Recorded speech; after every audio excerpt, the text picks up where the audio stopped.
do is be with you, always be the light things on used to. Friends, कैसे हैं आप? आशा करता हूं कि आप लोग स्वस्थ और सानंद होंगे। आज मैं आपसे बात कर रहा हूं पर्सनालिटी डेवलपमेंट को लेके कि आखिर व्हाट इज़ पर्सनालिटी डेवलपमेंट। इससे पहले कि मैं शुरू करूं, मैं आपसे अपने चैट बॉक्स में ये जानने का हक तो अवश्य रखता हूं कि आपके अनुसार what is personality development, what is personality in fact. मेरे जानते पर्सनालिटी जो है आपकी सोच के अनुसार नहीं है। पर्सनालिटी का मतलब होता है कि कैसे हम लोगों को दिख रहे हैं, how I am perceived by others. लेकिन आज के जो थॉट ऑफ स्कूल्स चल रहे हैं वो वेस्टर्न थॉट ऑफ स्कूल्स पे चल रहे हैं, जो भी एक अच्छा जीवन देता है, एक सफल जीवन देता है। अच्छा जीवन का मतलब पर्सनालिटी डेवलप करने के की आवश्यकता क्यों पड़ती है, पर्सनालिटी का क्या रोल होता है आपके सक्सेसेस और फेलियर्स में। मैं आज इस मुद्दे पर आपसे राय चाहता हूं अपने चैट बॉक्स में। अगर आपको ये वीडियो पसंद आती है, मेरे बताए हुए बात आपको अच्छे लगते हैं, तो काइंडली चैट बॉक्स में जो मैंने क्वेश्चन पूछा उसका आप अपने अनुसार एक हमें आंसर देने की कृपा करें, ताकि मैं इसे और भी एलाबोरेटिव तरीके से अगले प्रेजेंटेशन में बढ़िया से बढ़िया बना के आपके सामने प्रेजेंट करने की कोशिश करूँगा। दोस्तों, समय को बर्बाद न करते हुए मैं अब सीधे मुद्दे पे आता हूँ कि why personality development in the year 90s had accelerated in India। क्या उससे पहले पर्सनालिटी को लेके जागरूकता नहीं थी भारतीयों में? क्या विशेषकर युवाओं को मैं देखता हूं तो ऐसा लगता है कि पर्सनालिटी जो है कोई बाहरी ऐसी चीज है जिसे मैं ले लूं, जिसे मैं लेके अपने में इनग्रेन कर लूं, अच्छे से सैलून में जाके हेयर कट करवा लूं, बॉडी मसाज करा लूं, फेस मसाज करा लूं और मैं सुंदर दिखने लगूंगा, ब्रांडेड कपड़ा पहन लूं, ब्रांडेड शूज पहन लूं।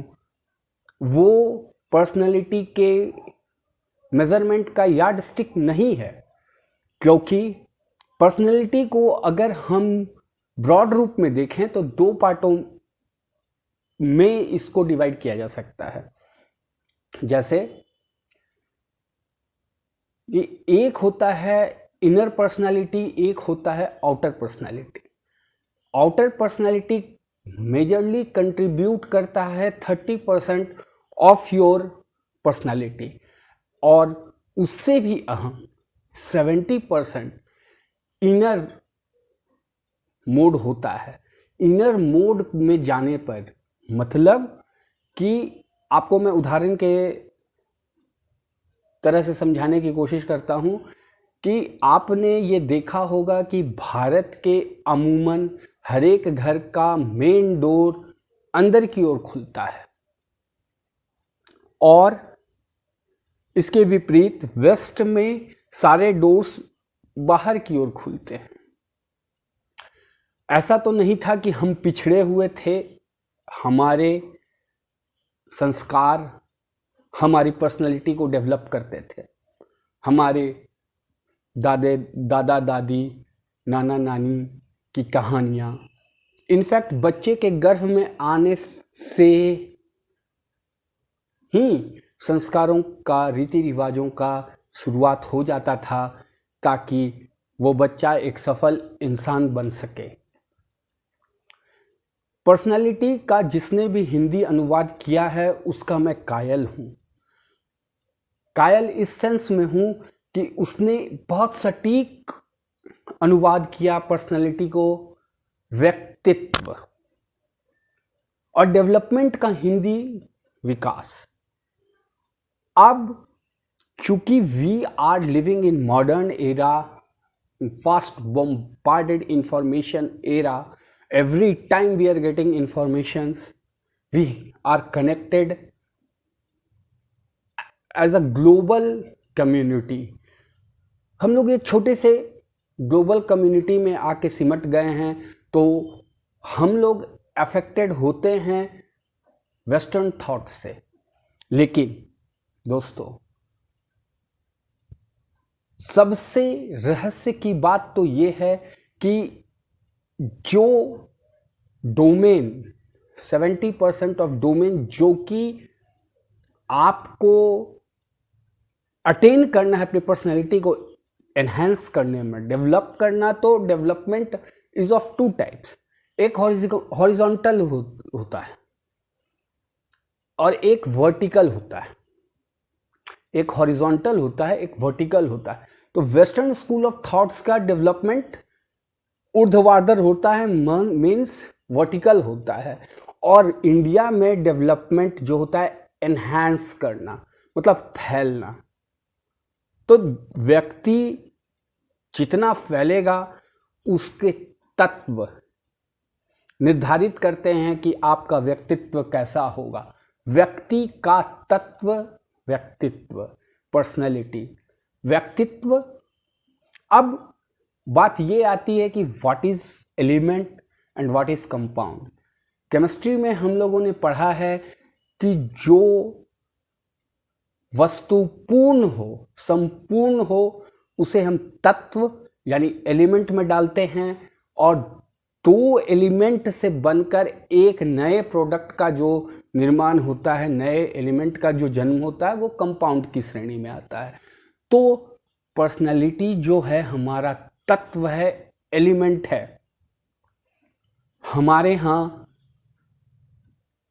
इन हिंदू माइथोलॉजी स्वयंभू एक शब्द है, जो अपने आप उत्पन्न हुआ हो, जिसके माता पिता न हो, स्वयंभू है। तो ये जो तत्व है, तत्व वगैरह स्वयंभू है, वो अपने आप से उत्पन्न हुआ है। आप मुझे कोई भी दोस्त ये बता सकते हैं, मेरे फ्रेंड्स बता सकते हैं कि किन दो चीज़ों को मिलाने से व्यक्तित्व निखरता है, या किन दो चीज़ों को मिलने से टाइम भी निकलता है। मैं टाइम मैनेजमेंट पे जब बात करूंगा तो आपको जरूर बताऊंगा कि टाइम मैनेजमेंट कैसे, टाइम जो है स्वयंभू है, उसे मैनेज करने की बात तो अलग है। पहले हम समय को अच्छी तरह से समझ तो लें। मेरा मानना है कि ये पर्सनालिटी डेवलपमेंट का ये सीरीज जो है आगे भी जारी रहेगा, इसके और बहुत सारे वर्जन्स आएंगे। पर्सनालिटी डेवलपमेंट जो कि पीडी के नाम से जाना जाता है, कि आजकल के बच्चों का क्या है कि टंग ट्विस्ट ना हो, पर्सनालिटी डेवलपमेंट को उन्होंने पीडी शॉर्ट फॉर्म में ले लिया। अरे पीडी करना, पीडी करना, पीडी होगा इंटरव्यू में, पर्सनल डेवलपमेंट होगा। यहां एक मुझे शेर याद आ रही है, सदके में मिल गई होगी दौलत उसे, सदके में मिल गई होगी दौलत उसे, बाहुनर बा इल्म कहाँ है, हल्कापन तो दिखाएगा ही, खानदानी रईस थोड़े ही है। जो खानदानी रईस होते हैं उनका मिजाज नर्म होता है, और उस व्यक्ति का जिसको आप देखेंगे कि बहुत ज़्यादा अमीर है या अमीर बाप का बेटा ही है, क्या होता है, वो उपद्रव करता है, अपनी दौलत के नशे में चूर रहता है। उसका लहजा बता देगा कि उसकी दौलत नहीं है।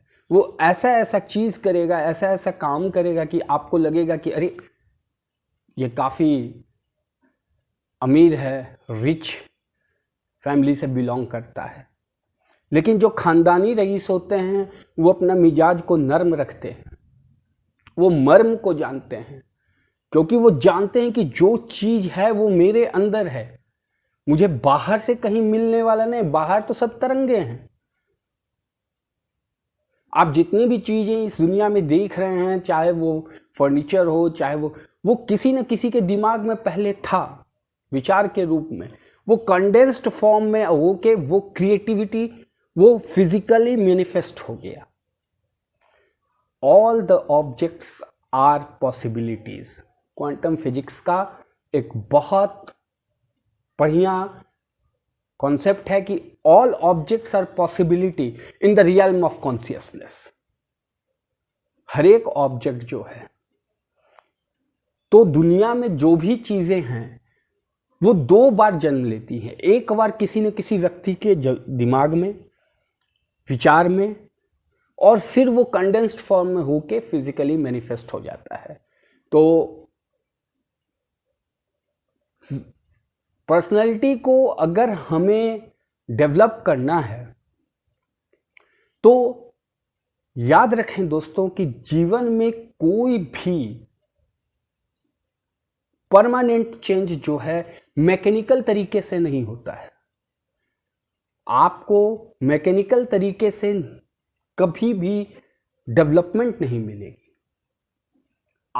मैकेनिकल होने का मतलब कि it is a supportive element to support your reality, inner reality. अगर आप सोच रहे हो कि मैं बहुत अच्छा दिखूं, मुझे अच्छा दिखना चाहिए, मैं कॉम्ब करवा लेता हूं, मैं बढ़िया सा शैम्पू लगा लेता हूं, परफ्यूम डिओ मार लेता हूं, मेरी पर्सनैलिटी निखर जाएगी, तो ये तो आपका एक मिथ है। Personality refers to your inner characteristics.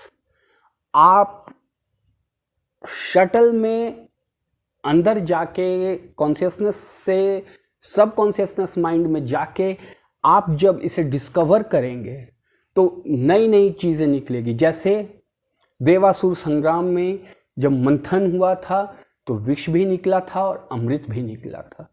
उसी तरह से हमें भी अपनी मथनी को मथना है अपने सबकॉन्शियस माइंड में जाके, ताकि हमें माइन्यूटली ये पता चले कि मुझे क्या चीज़ पे वर्क करना है ताकि मेरे पर्सनैलिटी पे निखार आए। दो एग्जाम्पल देता हूँ, इससे होपफुली आप लोग को समझ में आएगा कि पर्सनैलिटी क्या चीज़ है। ठंड में सभी लोग, हम लोग जो है विलेजेस में रहे हैं, और खुदा न खास्ता विलेज के मेन रोड में के बगल में ही अगर आपका घर हो तो आप ठंड के दिनों में धुंध का, फॉग का, आपने जरूर इसका दर्शन किया होगा, फॉग्स का।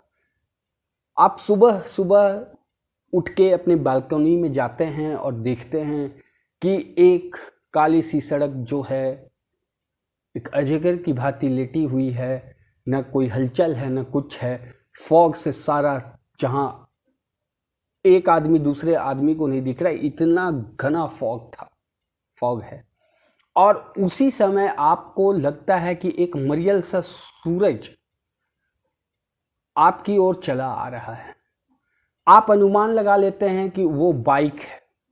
बाइक, ऑब्वियसली बाइक पे कोई व्यक्ति बैठा हुआ है, और वाकई में वो बाइक ही है जो धीरे धीरे आके आपके सामने से गुजर जाती है और काम खत्म। आप अनुमान आपका एकदम सटीक है कि वो बाइक थी, बाइक पे बैठा हुआ आदमी था, लेकिन आप ये नहीं जानते थे कि वो आदमी कौन था। दूसरा उदाहरण ये है कि आपका जो गांव है या घर है वो किसी पहाड़ी के नीचे है, और वहाँ पे बहुत सारी पत्थर रखे हुए हैं। आपने गर्मी के दिनों में देखा कि एक व्यक्ति कहीं से आके छेनी और हथौड़ी लेके मई जून की गर्मी में भी वो जूझ रहा है छेनी और हथौड़ी से लेके, और आप डिस्टर्ब हो रहे हो कि अरे ये ठक ठक की आवाज़ आ रही है, ये ऐसे हो रहा है, वो वैसे हो रहा है। आप उससे बात करने के लिए उसके पास जाते हो और आप उससे बात करते हो, तो आप वहां जाके दांतों तले उंगली दबा लेते हो कि अरे बाकी सब पत्थर तो एक ही जैसी है, लेकिन एक कोई खास पत्थर में वो जूझ रहा है, वो काट रहा है, तभी आपको एक बहुत अच्छी मूर्ति दिखाई देती है। स्कल्पचरिस्ट है वो, स्कल्पचर बनाता है वो, मूर्तिकार है वो। आप देख के हतप्रभ रह जाते हैं कि ये बेजान पत्थर में ये जान कहाँ से आ गई।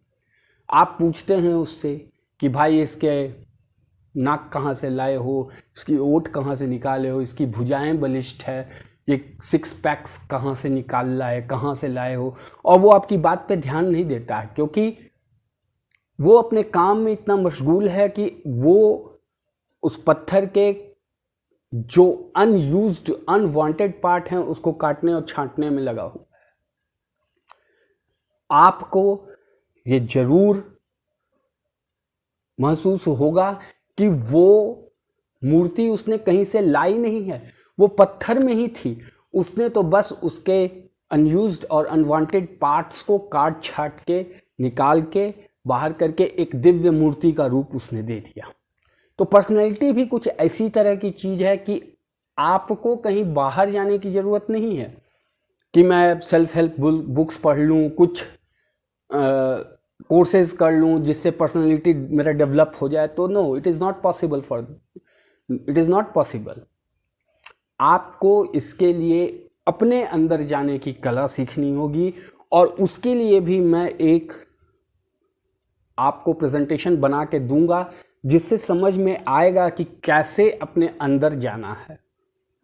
सो till then, good bye, thank you for listening me. I am Neeraj, signing out from Jharkhand, Ranchi. Thank you.